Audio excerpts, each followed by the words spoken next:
मिरजपूर्व भाग व कर्नाटक सीमा भागातील आमच्या असंख्य ग्राहकांना दीपावली पाडव्याच्या हार्दिक शुभेच्छा। Shri Datta mart super bazaar high school road Salgare ग्राहकांच्या खास आग्रहास्तव श्री दत्त सुपर बाजार चालू केले आहे। त्यामध्ये दिवाळीसाठी लागणाऱ्या सर्व किराणा, स्टेशनरी व कॉस्मेटिक्स इत्यादींच्या सर्व खरेदीवर 5% ते 50% डिस्काउंट ऑफर ठेवली आहे। मग चला तर आजच भेट द्या Shri Datta mart super bazaar high school road Salgare.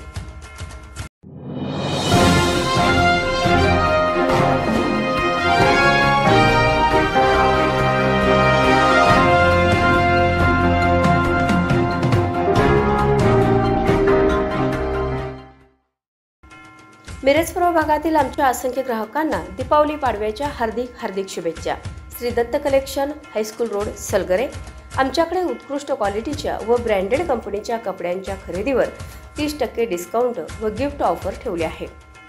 रुपये 2500 ते 25,000 रुपयेपर्यंतच्या खरेदीवर ना कुपन ना लकी ड्रॉ, डायरेक्ट गिफ्ट। त्वरा करा, आजच भेट द्या Shri Datta collection high school road Salgare. Belanki railway स्टेशनकडे जाणाऱ्या रस्त्याची गंभीर समस्या, स्थानिक प्रशासनाने त्वरित लक्ष देण्याची गरज। पाहूया आमचे प्रतिनिधी श्री बाळासाहेब गुरव यांनी दिलेली सविस्तर माहिती। नमस्कार, महाराष्ट्रातील सर्व दर्शकांना ST न्यूजमध्ये सर्वांचं स्वागत आहे। आज या ठिकाणी आपण बेळंकी स्टेशनवरती आलेलो आहोत। आता ह्या वर्षभरामध्ये बेळंकी स्टेशनला यायला रस्ताच नाही। ही गंभीर समस्या सध्या रेल्वेचे जे प्रवासी आहेत त्यांना जाणवते।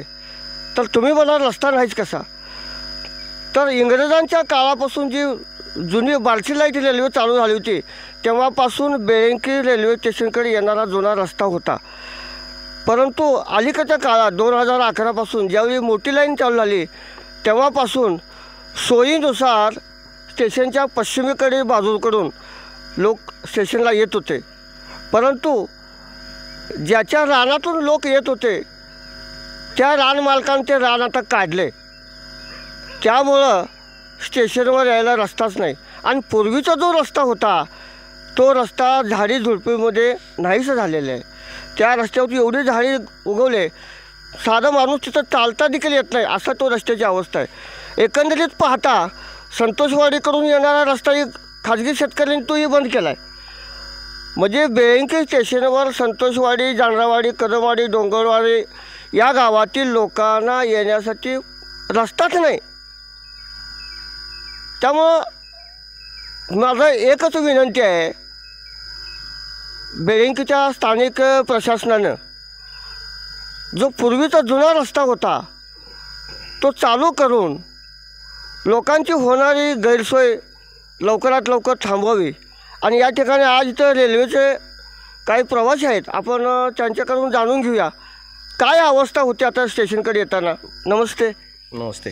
काय जाणवलं तुम्हाला रस्त्याकडून येताना, काय आता स्टेशनकडे येताना? रस्ता हा नसल्यामुळे स्टेशनच्या पश्चिमेकडून रान मोकळं पडीक होतं, त्याच्यातून लोक येत होते। पण आता त्या लोकांनी, त्या शेतकऱ्यांनी ते रान तयार केलं असताना त्यांच्या रानातनं पेराव रानातनं प्रवाशांनी येणं थोडंसं चुकीचं होतं आहे।